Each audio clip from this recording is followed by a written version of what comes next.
పోయిన చోటే వెతుక్కోమన్నారు పెద్దలు. జనసేనాని ఇప్పుడు అదే పని చేస్తున్నారా? అధికారంలోకి వచ్చాక అభివృద్ధి మంత్రంతో మంత్రాంగం చేస్తున్నారా? రాబోయే రోజుల్లో ఆ గిరిజన గూడెల గుండెల్లో కొలువై ఉండాలనుకుంటున్నారా? మీకేం కావాలన్నా చేస్తాం, మీరు మమ్మల్ని గుర్తు పెట్టుకోండి అనే డైలాగ్ దూరాలోచనతోనేనా? Power star agency tour future పై ఆశలు పెంచిందా?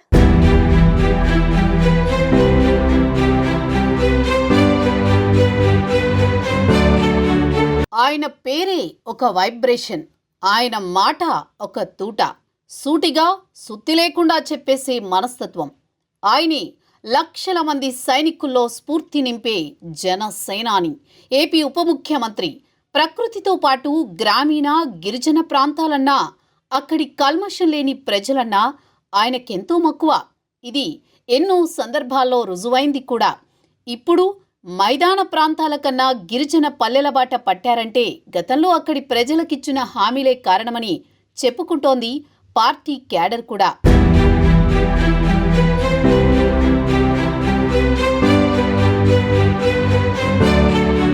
వందల కోట్ల నిధులు కేటాయించి గిరిజన ప్రాంతాల్లో చిన్న చిన్న గూడాలను కలుపుతూ రోడ్ల అభివృద్ధిపై దృష్టి పెట్టారు పవన్ కళ్యాణ్.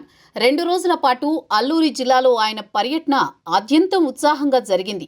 అధికారులు, కార్యకర్తలు మనసు పెట్టి మరీ జనసేనాని టూర్ని విజయవంతం చేశారు. గతంలో విజయనగరం జిల్లాలోని గిరిజన ప్రాంతాల్లో కాలినడకన కలియదిరిగిన జనసేనాని పవన్ కళ్యాణ్ ఈసారి అల్లూరి జిల్లాలోని మారుమూల గ్రామాల్లో పర్యటించి గిరిజన ప్రజల హృదయాలను టచ్ చేశారట.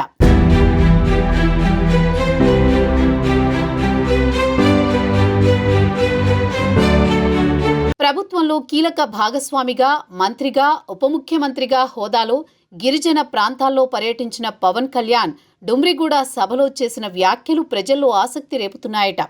మీకు నేను, నాకు మీరు అన్నట్లు గిరిజనులను ఆకట్టుకునేలా ఆయన చెప్పిన మాటలు, చేసిన ప్రసంగాలు అడవి బిడ్డల్ని మంత్రముగ్ధులను చేశాయంటున్నారు జన సైనికులు. 2 రోజుల పాటు ఎంతో రిస్క్ తీసుకుని అల్లూరి జిల్లాలో పర్యటించిన పవన్ కళ్యాణ్ ప్రమాదకర ప్రయాణం కూడా చేయడం అందరినీ ఆశ్చర్యానికి గురి చేస్తోందట.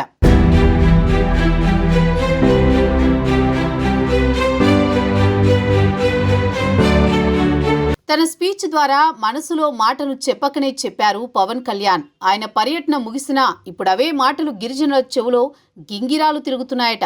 మా కూటమి పార్టీకి మీరెవరూ ఓటెయ్యలేదు, మమ్మల్ని గుర్తించలేదు, కానీ మేం మాత్రం మీకోసం ఉన్నాం, మీ అభివృద్ధికే కంకణం కట్టుకున్నామని జనసేనాని అంటుంటే గిరిజనుల నోట మాట రాలేదట. పవన్ కళ్యాణ్ ఆ మాటలంటుంటే ఒక్కసారిగా సభా ప్రాంగణమంతా పిన్ డ్రాప్ సైలెంట్ అయిపోయిందట. తన ప్రసంగంతో రాబోయే రోజుల్లో అయినా మమ్మల్ని గుర్తుపెట్టుకోండి అని గిరిజనులను కోరకనే కోరారట పవర్ స్టార్.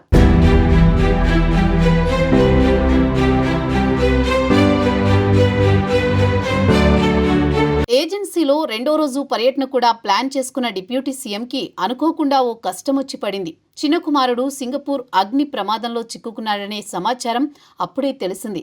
ముందు ఆందోళన చెందినా అంతలోనే తేరుకుని లేదు గిరిజనుల కోసం వచ్చాను, వారికిచ్చిన మాట నెరవేర్చాకే ఇక్కడి నుంచి కదులుతానని చెప్పేశారు పవన్ కళ్యాణ్. పర్యటన ఆపేసి వెళ్లాలన్న అధికారులను ఒప్పించి మరీ 2వ రోజు మన్యంలో ఏర్పాటు చేసిన కార్యక్రమాల్లో పాల్గొన్నారు. ఆ తర్వాతే జనసేనాని తన కుమారుణ్ణి చూసేందుకు సింగపూర్ బయలుదేరడం గిరిజనుల హార్ట్ని టచ్ చేసిందట.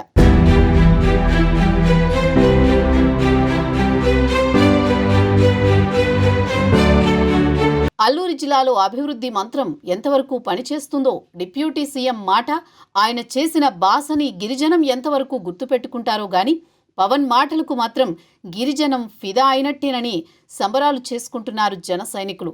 మరి జనసేనాని టూర్ వర్కౌట్ అవుతుందా?